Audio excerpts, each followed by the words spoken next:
Angel broking లో demat account open చేసి trade చేసి 10 షేర్లు బోనస్ గా పొందండి. జస్ట్ సైన్ అప్ అయితే చాలు. మీ ఫోన్ నంబర్ ఎంటర్ చేసి ఓటీపీ ఎంటర్ చేయండి. ఆ తర్వాత పాన్ కార్డ్, ఆధార్ కార్డ్, అలాగే బ్యాంక్ స్టేట్మెంట్ కూడా అప్లోడ్ చేయండి. ఆ తర్వాత ఓ సెల్ఫీ, ఓ ఈ-సైన్ చేస్తే చాలు. మీ అకౌంట్ 24 గంటల్లో యాక్టివేట్ అయ్యాక మా నంబర్ కి యాక్టివేట్ అని వాట్సాప్ చేయాలి. ఆ తర్వాత మీ డీమ్యాట్ అకౌంట్ లో మేము చెప్పిన 10 బ్యాంకింగ్ షేర్స్ బై చేసి స్క్రీన్ షాట్ పెడితే చాలు. ఆ అమౌంట్ మీకు యూపీఐ ద్వారా పంపిస్తాము. అంటే మీకు 10 షేర్లు బోనస్ గా వచ్చినట్టే. ఆ తర్వాత మీరు ఆ షేర్స్ ని సెల్ చేసుకుంటారో ఇన్వెస్ట్ చేసుకుంటారో మీ ఇష్టం. డిస్క్రిప్షన్ లో ఉన్న లింక్ ద్వారా మాత్రమే మీకు ఈ బోనస్ షేర్లు వస్తాయన్నది మాత్రం గుర్తుపెట్టుకోండి. ముంబై శహర్ విమానాశ్రయానికి బాంబు బెదిరింపు కాల్చినట్లు అధికార వర్గాలు తెలిపాయి. ఎవరో అజ్ఞాత వ్యక్తి ఇండిగో విమానంలో బాంబు పెట్టామని, ఆ విమానాన్ని పేల్చేస్తామని హెచ్చరించినట్లు పేర్కొన్నాయి. పహల్గాం ఉగ్రదాడికి ప్రతీకారంగా ఇండియన్ ఆర్మీ ఆపరేషన్ సింధూర్ పేరుతో 9 ఉగ్ర స్థావరాలను మిసైళ్లతో పేల్చేసిన విషయం తెలిసిందే. ఈ మెరుపు దాడుల్లో 100 మందికి పైగా ఉగ్రవాదులు మరణించారు. ఈ క్రమంలోనే ముంబై విమానాశ్రయ హాట్లైన్ కు బాంబు బెదిరింపు ఫోన్ కాల్ రావడం కలకలం రేపింది. భారత మెరుపు దాడులపై ప్రతీకారం తీర్చుకుంటామని పాక్ ఓపెన్ గా చెప్పింది. మరి ఏ క్షణం ఏం చేస్తుందనని సర్వత్రా ఆందోళన నెలకొంది. ఇక ఈ బాంబు బెదిరింపు కాల్ నేపథ్యంలో విమానాశ్రయ సిబ్బంది, భద్రతా అధికారులు అప్రమత్తమయ్యారు. విమానాశ్రయం మొత్తం బాంబు స్క్వాడ్ తో తనిఖీలు చేస్తున్నారు.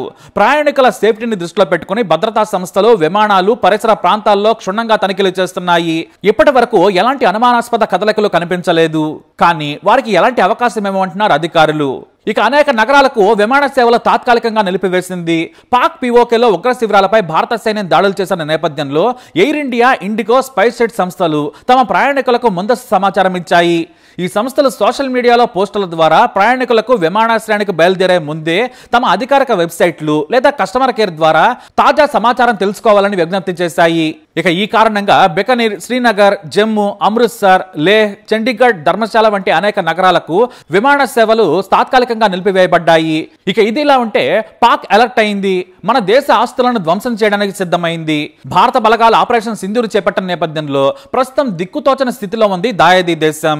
ఐక్యరాజ్య సమితి ఫీల్డ్ స్టేషన్ వైపు దూసుకొచ్చాయి పాక్ ప్రయోగించిన ఫిరంగి గుళ్లు. పూంచ్ లో గేటు వెలుపల అవి పడినట్లు సమాచారం. మొత్తానికి పాక్ అలర్ట్ అయింది. ఈ నేపథ్యంలో రెడ్ అలర్ట్ జారీ చేశారు. బాల్కోట్ దాడుల తరహాలో నరేంద్ర మోదీ వ్యూహం పన్నారు.